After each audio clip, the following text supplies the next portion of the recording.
প্রথম কোয়ার্টারে এসে আমার খুবই অসুবিধা হতো কারণ আমি হিন্দি জানতাম না। তো সেই হিসেবে খুব অসুবিধা হতো সবার সাথে কথা বলার।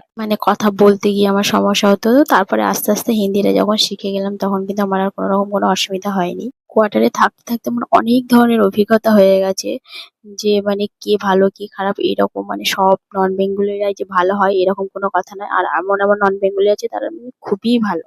সেই রকমই কথা আমি তোমাদের সাথে আজকে একটা শেয়ার করছি।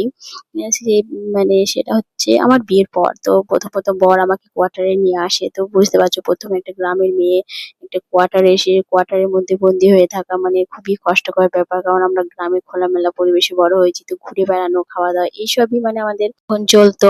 আর যেহেতু বর রেখে দিয়ে ও সারাদিন অফিসে থাকতো। তারপরে সে সন্ধ্যেবেলায় আসতো। আমি একা তো খুব বোরিং লাগতো। তো আস্তে আস্তে সব অ্যাডজাস্ট হয়ে গেছে। তো ১ম এসেছি কোয়ার্টারে তো ২ দিন ট্রেন জার্নি করে আসার পর একজন আমাদেরকে ইনভাইট করছে খাওয়ার জন্য। তো তাদের ঘরে আমরা খেতে গেছি। তো খাওয়া-দাওয়া হয়ে যাওয়ার পর যে ঘটনাটা ঘটলো সেটা আমি তো আশা করিনি।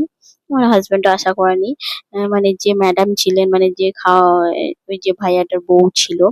তো আমাদেরকে খেতে দেওয়ার পর শেষে যে এঁঠোটা পড়ে থাকে না সেটা আবার হাত দিয়ে মোছা তো দূরে থাক একটা মোছা নিয়ে পা দিয়ে মুছলো তাও আবার আমাদের সামনে। তো আমার তখন নিজেকে এত খারাপ লেগেছিল কি বলবো তো আমি সেটা বলে বোঝাতে পারিনি। তারপর থেকে আমি কারো ঘরে খেতে যাই না। তারপরেই দেখো আরেকটা কথা বলি। আরেকটা হচ্ছে আমার পাশে আরেকটা নন বেঙ্গলি দিদি ছিল। সেটা ছিল আমার শিলিগুড়ি পোস্টিং এর সময়। সেই দিদিটা এত ভালো আমাকে নিজে হাত ধরে উলের সমস্ত জিনিস বোনা শিখিয়েছে।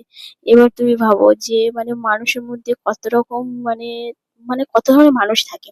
আর যে দিদিটা আমাদেরকে খাওয়ার জন্য বসলো সে একটু রূপসী ছিল, দেখতে সুন্দরী ছিল। তো আমি এইটাই বলতে চাই রূপের অহংকার কিন্তু সবসময় থাকে না। মানুষের ব্যবহার রূপে নয় কাজেও প্রকাশ পায়, ঠিক আছে? আমার পাশে যে দিদি ছিল কিন্তু সে কিন্তু দেখতে সুন্দরী ছিল না, কিন্তু তার মন এবং মানসিকতা এত ভালো ছিল। তো সবাই সমান হয় না সব জায়গায়, যেমন বাঙালিরা খারাপও আছে ভালো আছে, সেই রকম নন বেঙ্গলিরা ভালো আছে খারাপও আছে।